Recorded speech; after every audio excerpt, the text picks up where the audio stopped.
Hello everyone, welcome to my channel. I am Neha. आज करेंगे हम माइक्रो इकोनॉमिक्स एंड टॉपिक है हमारा आज का shapes of the long run cost curve. And guys, इस चैनल पे जितनी वीडियोस करेंगे सभी एनसीईआरटी की बुक्स में से करेंगे। तो देखो बुक में क्या लिखा हुआ है, we have previously discussed the returns to scale. भाई इसी चैप्टर में हम पहले एक टॉपिक पढ़ चुके हैं जिसका नाम है returns to scales. Now let us see their implications for the shape of LRAC। तो यहाँ पे लिखा है कि ये जो रिटर्न्स टू स्केल है इसकी हेल्प से जो लॉन्ग रन एवरेज कॉस्ट है LRAC, ये कर्व कैसे बनता है। ठीक है, ये हम पढ़ेंगे। सबसे पहले देखो क्या लिखा है, IRS implies that if we increase all the inputs by a certain proportion, output increase by more than that proportion। IRS यानी इंक्रीजिंग रिटर्न्स टू स्केल। इसका मीनिंग क्या होता है कि अगर हम इनपुट्स बढ़ाते हैं कुछ प्रोपोर्शन से, जैसे कि हमने इनपुट्स बढ़ाए 10%। इनपुट्स का मतलब क्या होता है, अपने फैक्टर्स ऑफ प्रोडक्शन, जो चीज़ें हमारे को हेल्प करती है प्रोडक्शन करने में, जैसे कि लेबर। अगर हमने इनपुट्स 10% बढ़ाए हैं तो हमारा जो आउटपुट बढ़ेगा वो ज़्यादा प्रोपोर्शन में बढ़ेगा। यानी इनपुट्स अगर 10% से बढ़ाए हैं तो आउटपुट हमारा 20%, 30% या 40% बढ़ जाएगा। मतलब इनपुट्स थोड़े से बढ़ाने में आउटपुट बहुत ज़्यादा बढ़ता है, तो हम बोलते हैं इंक्रीजिंग रिटर्न्स टू स्केल यानी IRS। In other words, to increase output by a certain proportion, inputs need to be increased by less than that proportion। इसी को थोड़ा सा घुमा के लिखा हुआ है, जो कि ऊपर लाइन थी कि अगर आप आउटपुट इंक्रीज़ करना चाहते हो, यानी जो अपना प्रोडक्शन है उसको बढ़ाना चाहते हो कितनी भी प्रोपोर्शन से, तो आपको क्या करना है, इनपुट्स बढ़ाने तो हैं लेकिन लेस प्रोपोर्शन से। यानी इनपुट्स आपको ज़्यादा नहीं बढ़ाने हैं, जितने आउटपुट आपको बढ़ाना है उससे कम क्वांटिटी में इनपुट्स बढ़ाने हैं। With the input prices given, cost also increases by a lesser proportion. भाई इनपुट के प्राइसेस जो भी हैं आपको दे रखे हैं वो कांस्टेंट है। अब यहाँ पे क्या बोल रहे हैं कि अगर आप इनपुट्स बढ़ाएंगे तो कॉस्ट भी बढ़ेगी, क्योंकि अगर सपोज आप लेबर बढ़ा रहे हो तो लेबर को बढ़ाने में उनको वेजेस वगैरह कुछ देनी तो पड़ेगी ना। ठीक है भाई, तो कॉस्ट भी बढ़ेगी लेकिन लेस प्रोपोर्शन में, यानी इतनी ज़्यादा मात्रा में कॉस्ट नहीं बढ़ेगी, क्योंकि आप इनपुट बहुत ज़्यादा नहीं बढ़ा रहे हो, आउटपुट के मुकाबले काफ़ी कम क्वांटिटी में इनपुट बढ़ा रहे हो। एग्जाम्पल देखो यहाँ क्या लिखा है, suppose we want to double the output, to do that inputs need to be increase but less than double.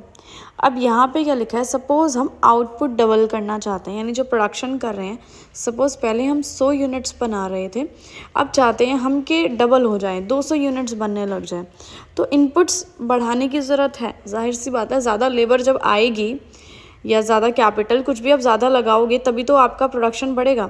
Inputs बढ़ाओ लेकिन डबल नहीं बढ़ाने हैं। यानी जैसे कि इनपुट्स हम लगा रहे थे पहले 10, तो अब आपको 20 लेबर बढ़ाने की ज़रूरत नहीं है। 10 की जगह आप 12 यूज़ कर सकते हो, 13 यूज़ कर सकते हो। कम इनपुट्स बढ़ाने हैं, साधारण सी बात है। कम इनपुट बढ़ाने से आउटपुट बहुत ज़्यादा मात्रा में बढ़ जाएगा। बस यही बात यहाँ पे लिखी हुई है इतनी बड़ी लाइनों में। The cost that the firm incurs to hire those inputs therefore also need to be increased by less than double.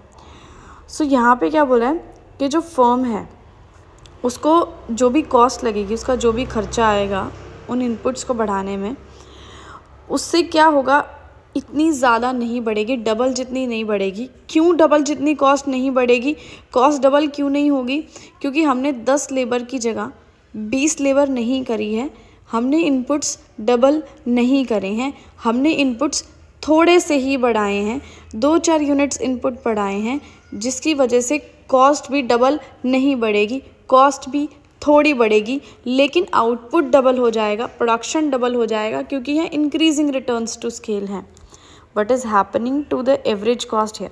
तो भाई एवरेज कॉस्ट के साथ क्या होगा, ठीक है, यहाँ तो हमने टोटल कॉस्ट की तो बात कर ली कि टोटल कॉस्ट इतनी ज़्यादा नहीं बढ़ेगी, लेकिन एवरेज कॉस्ट की अगर बात करें तो it must be the case that as long as IRS operates, average cost falls as the firm increases output। सो यहाँ बोल रहे हैं जब तक IRS रहेगा, इंक्रीजिंग रिटर्न्स टू स्केल रहेंगे, तब एवरेज कॉस्ट फॉल यानी गिरती रहेगी।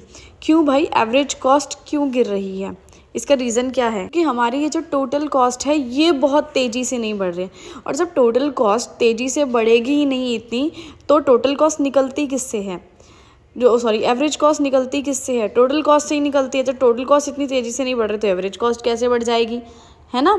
चलो आगे बढ़ते हैं। आगे नेक्स्ट ये रखा है DRS। क्या चीज़ होती है, डिक्रीजिंग रिटर्न्स टू स्केल। इसका मतलब क्या होता है, it implies that if you want to increase the output by certain proportion, inputs need to be increase by more than that proportion. यहाँ बोल रहे हैं अगर आप आउटपुट बढ़ाना चाहते हैं, यानी ज़्यादा प्रोडक्शन करना चाहते हैं कितनी भी प्रपोर्शन से, तो इसके लिए आपको इनपुट्स बढ़ाने पड़ेंगे, लेकिन ज़्यादा बढ़ाने पड़ेंगे। ठीक है, जैसे कि आप आउटपुट 100 प्रोड्यूस कर रहे हैं, 100 यूनिट्स बन के रेडी हो रही है, लेकिन आपको 100 की जगह 200 यूनिट्स बनाने हैं। तो डिक्रीजिंग रिटर्न्स टू स्केल में क्या होगा कि इनपुट बहुत ज़्यादा बढ़ाने पड़ेंगे। इनपुट जैसे पहले हम 10 यूज़ कर रहे थे तो 10 की जगह 30, 40, 50 ऐसे इनपुट्स ज़्यादा बढ़ाने पड़ेंगे। मतलब बहुत ज़्यादा इनपुट्स आप जब लेकर आओगे, बहुत ज़्यादा लेबर, बहुत ज़्यादा कैपिटल लेके आओगे, तब जाके थोड़ा बहुत आउटपुट इंक्रीज़ होगा। ठीक है, as a result cost also increases by more than that proportion. भाई अब क्या होगा, ज़्यादा लेबर, ज़्यादा कैपिटल लाओगे तो कॉस्ट भी बढ़ेगी, और कॉस्ट बनेगी बहुत ज़्यादा बढ़ेगी कॉस्ट। क्यों कॉस्ट ज़्यादा बढ़ेगी, क्योंकि हम बहुत ज़्यादा मात्रा में इनपुट्स ला रहे हैं, लेबर ला रहे हैं, बहुत ज़्यादा मात्रा में कैपिटल ला रहे हैं, तो कॉस्ट एकदम छलांग मार रही है, यहाँ पे बहुत ऊंचाइयों पर जा रही है। तो जब तक DRS रहेगा, डिक्रीजिंग रिटर्न्स टू स्केल रहेगा, तब तक एवरेज कॉस्ट भी बढ़ेगी। एवरेज कॉस्ट क्यों बढ़ेगी, क्योंकि टोटल कॉस्ट बहुत तेज़ी से बढ़ रही है अपनी। तो जब ये टोटल कॉस्ट तेज़ी से बढ़ेगी तो एवरेज कॉस्ट किससे निकाली जाती है, टोटल कॉस्ट की हेल्प से निकलती है। तो टोटल कॉस्ट बढ़ेगी तो एवरेज कॉस्ट भी बढ़ेगी, है ना। अब बात आई है CRS की। CRS मतलब कांस्टेंट रिटर्न्स टू स्केल। इसका मतलब है it implies a proportional increase in inputs resulting in proportional increase in output. यानी जितना इनपुट बढ़ा रहे हैं सेम उतना ही आउटपुट बढ़ रहा है।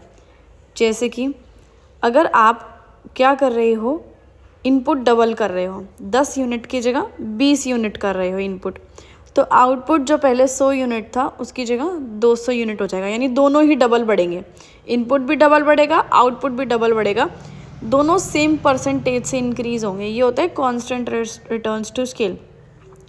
सो यहाँ पे क्या है, एवरेज कॉस्ट भी कांस्टेंट रहेगी जब तक CRS रहेगा। एवरेज कॉस्ट क्यों कांस्टेंट रहेगी, क्योंकि अपनी जो ये जो टोटल कॉस्ट निकल के आ रही है ये कांस्टेंट है, ये चेंज ही नहीं हो रही है, जितनी है ये उतनी ही है। It is argued that in a typical firm IRS is observed at the initial level of production. अब यूजुअली इकोनॉमिस्ट क्या कहते हैं कि जो IRS है, इंक्रीजिंग रिटर्न्स टू स्केल है, वो स्टार्टिंग में होता है, जब हम प्रोडक्शन स्टार्ट करते हैं। स्टार्टिंग में बिल्कुल अगर हम हल्की सी भी कैपिटल और लेबर लेके आते हैं तो आउटपुट बहुत ज़्यादा तेज़ी से बढ़ता है, आउटपुट बहुत ज़्यादा बढ़ जाता है। This is then followed by CRS। IRS के बाद कौन सी स्टेज आती है, CRS, constant returns to scale. इसके बाद आती है डिक्रीजिंग रिटर्न्स टू स्केल, ये अपनी थर्ड स्टेज होती है। सो इसी की वजह से जो long run average cost curve है ये U शेप्ड है। ठीक है, अब देखो ये है डाउनवर्ड स्लोपिंग जब तक IRS रहेगा। IRS यानी इंक्रीजिंग रिटर्न्स टू स्केल जब तक रहेगा तब तक ये जो है नीचे की तरफ जाएगा। देखो यहाँ पे मैं बताती हूँ कैसे। जब तक सबसे पहली स्टेज अपनी क्या थी, IRS, increasing returns to scale, और इस केस में क्या था, कॉस्ट गिर रही थी, एवरेज कॉस्ट कम हो रही थी, है ना। तो ये नीचे जाएगा क्योंकि एवरेज कॉस्ट कम हो रही है। फिर अपना आया कांस्टेंट रिटर्न्स टू स्केल, फिर ये मिनिमम हो जाएगा कांस्टेंट रिटर्न्स टू स्केल में, क्योंकि यहाँ पे कॉस्ट, एवरेज कॉस्ट नहीं बढ़ रही है। थर्ड स्टेज अपनी आएगी डिक्रीजिंग रिटर्न्स टू स्केल। इस केस में क्या होगा, कॉस्ट बहुत तेज बढ़ जाती है। ठीक है, तो यहाँ पे कॉस्ट अपनी ऐसे ऊपर पहुँच जाएगी। अब समझ में आया, पहली कॉस्ट कम हुई क्योंकि IRS था, फिर कांस्टेंट रिटर्न्स टू स्केल था, फिर इसलिए लोएस्ट पे पहुंच गई, फिर डिक्रीजिंग रिटर्न्स टू स्केल था इसलिए बढ़ गई। बस यही बात है यार, इसको बार बार बोले जा रहे हैं बिल्कुल पागलों की तरह। तो यहाँ पे अपवर्ड हो जाएगी यानी ऊपर की तरफ हो जाएगी क्योंकि डिक्रीजिंग रिटर्न्स टू स्केल है, और मिनिमम में पहुँच जाएगी जब CRS होगा। ठीक है, ये दोबारा बता देती हूँ। यहाँ पे डिक्रीजिंग रिटर्न्स टू स्केल है, स्टार्टिंग में इंक्रीजिंग रिटर्न्स टू स्केल है, और बीच में कांस्टेंट रिटर्न्स टू स्केल है। बस यही बात है। अब LRMC कर्व कैसा दिखता है भाई, ये देखो ऐसा दिखता है भाई, ठीक है। For the first unit of output both LRMC and LRAC same. अगर हम एक यूनिट प्रोड्यूस कर रहे हैं तो ये दोनों सेम होंगे। देखो लॉन्ग रन मार्जिनल कॉस्ट का मतलब ही क्या होता है कि वो कॉस्ट जो एक एडिशनल यूनिट को प्रोड्यूस करने पे आ रही है, और जब यूनिट एक ही प्रोड्यूस हो रही है तो कहाँ से मार्जिनल कॉस्ट एक्स्ट्रा निकल कर आएगी, नहीं निकल के आएगी। इसलिए इस केस में ये दोनों सेम होते हैं, ठीक है। मार्जिनल कॉस्ट अलग कब होती है, जब आप कोई एडिशनल यूनिट प्रोड्यूस कर रहे हैं, यानी सेकंड यूनिट प्रोड्यूस करेंगे, वो एक एडिशनल यूनिट हो गई है ना। तो आउटपुट अगर बढ़ रहा है, LRAC इनिशियली फॉल, फिर वही बात देखो रिपीट हो रही है। सबसे पहले एवरेज कॉस्ट जो आपकी है लॉन्ग रन वाली, ये सबसे पहले गिरेगी, फिर एक पॉइंट के बाद ये उठने लगेगी, ठीक है। वही देखो यहाँ पे वही बात लिखी हुई है, फिर वही रिपीट कर रहे हैं कि पहले गिरेगी, फिर एक पॉइंट के बाद ये उठने लगेगी, यानी राइज होने लगेगी, अपवर्ड जाने लगेगी। As long as average cost is falling, जब तक एवरेज कॉस्ट गिर रही है तब तक मार्जिनल कॉस्ट जो है एवरेज कॉस्ट से कम है। देखो कैसे, यहाँ पे लिखा हुआ है, जब तक एवरेज कॉस्ट गिर रही है तब तक मार्जिनल कॉस्ट एवरेज कॉस्ट से कम है ना। ये मार्जिनल कॉस्ट है, ये कम है, ये एवरेज कॉस्ट है, ये ज़्यादा है। कर्व में लिखा हुआ है, उसको सिर्फ इंग्लिश में यहाँ पे लिखना है कि मार्जिनल कॉस्ट कम है, एवरेज कॉस्ट ज़्यादा है। When the average cost is rising, और जब एवरेज कॉस्ट राइज होने लगी यानी बढ़ने लगी, ये देखो एवरेज कॉस्ट यहाँ पे ये बढ़ गई है। Marginal cost must be greater than the average cost, marginal cost जो है वो ग्रेटर यानी बड़ी हो गई। ये देखो मार्जिनल कॉस्ट ऊपर पहुँच गई ना, और एवरेज कॉस्ट नीचे पहुँच गई। दो बातें याद रखना, ठीक है।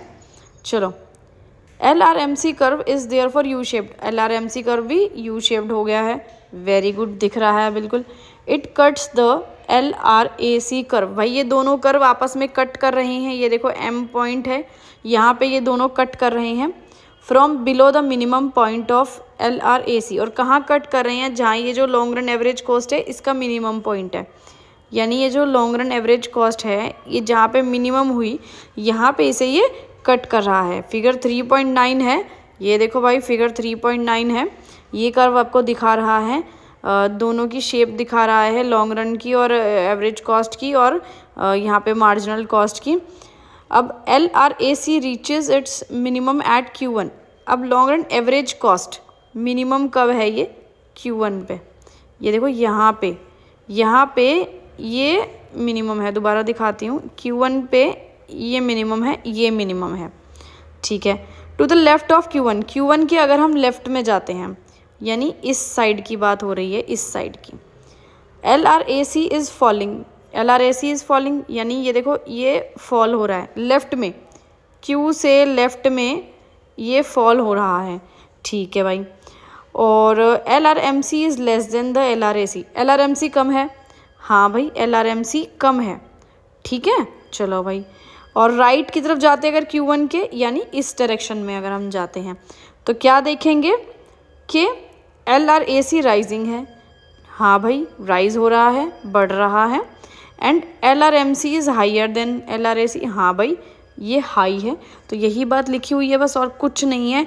डायग्राम को देखना और इंग्लिश में अपना लिख देना, वो जो इंग्लिश की लाइनें हैं उनको याद नहीं करना है, डायग्राम को देखना है और फिर लिखना है, ठीक है। इससे वीडियो ख़त्म।